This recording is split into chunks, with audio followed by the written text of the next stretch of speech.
জালিয়াতির এখানেই শেষ নয়, পুরো আয়কর ফাঁকি দিতে 2020-2021 অর্থ বছরে ডক্টর ইউনূসের ব্যক্তিগত অ্যাকাউন্ট থেকে প্রায় সব টাকা তুলে ইউনূস ট্রাস্ট নামে নতুন আরেকটি প্রতিষ্ঠান খুলে সেখানে হস্তান্তর করা হয়। ট্রাস্টের টাকা যেহেতু আয়কর মুক্ত, সে কারণেই নতুন এই ট্রাস্ট গঠন করেন ডক্টর ইউনূস।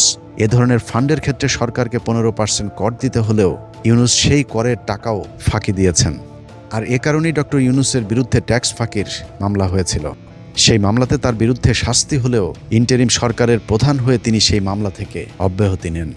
শ্রম আইন লঙ্ঘনের অভিযোগে নোবেলজয়ী ডক্টর মোহাম্মদ ইউনূসকে 6 মাসের বিনা শ্রম কারাদণ্ড দিয়েছে আদালত। তবে আপিল করার শর্তে জেলে না পাঠিয়ে ইউনূসকে জামিনও দেন বিচারক মেরিনা সুলতানা। এই রায়কে নিয়তি হিসেবে দেখছেন গ্রামীণ টেলিকম ও ব্যাংকের প্রতিষ্ঠাতা ডক্টর ইউনূস। কোনো কিছু প্রমাণ করতে পারে নাই, এর বিরুদ্ধে আমরা আপিল করব।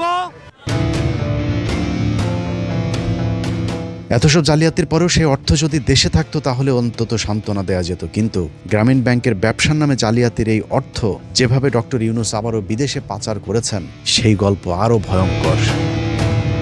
বিশ্বের অবৈধ অর্থ পাচারকারীদের ট্যাক্স হেভেন লুক্সেমবার্গ এবং ফ্রান্সের প্যারিসে ডক্টর মোহাম্মদ ইউনূস এক অভিজাত্যপূর্ণ সাম্রাজ্য গড়ে তুলেছেন। গ্রামীণ চেকের সাধারণ জামা কাপড়ের আড়ালে এক অন্য ইউনূস। চাকচিক্যের সাথে সেই সাম্রাজ্যে আরও অনেক কিছুই চলে, যা আমাদের অনেকের কাছেই অজানা।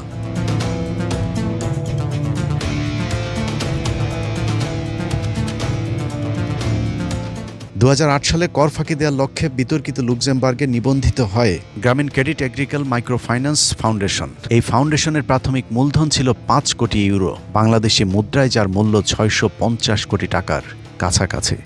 বিস্ময়ের ব্যাপার হলো এই বিশাল তহবিলে ডক্টর ইউনূসের প্রতিষ্ঠান গ্রামীণ ট্রাস্টের বিনিয়োগ মাত্র 1000 ইউরো, অথচ এই প্রতিষ্ঠানের প্রধান কর্তা ব্যক্তি ডক্টর ইউনূস। এখন প্রশ্ন হলো, মাত্র 1000 ইউরো বিনিয়োগে কারা তাকে এত বড় প্রতিষ্ঠানের দায়িত্ব দিল, আর বাকি টাকাই বা কোত্থেকে এলো?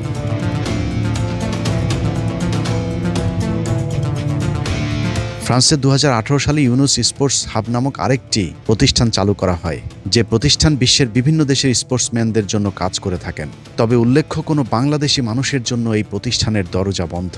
খেলাধুলার নামে মূলত স্পোর্টস কনসাল্টিং ব্যবসা করছে এই প্রতিষ্ঠান।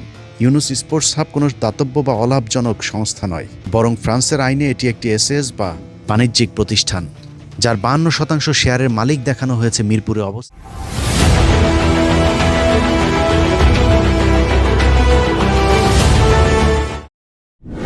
Like, subscribe, share and press the bell icon.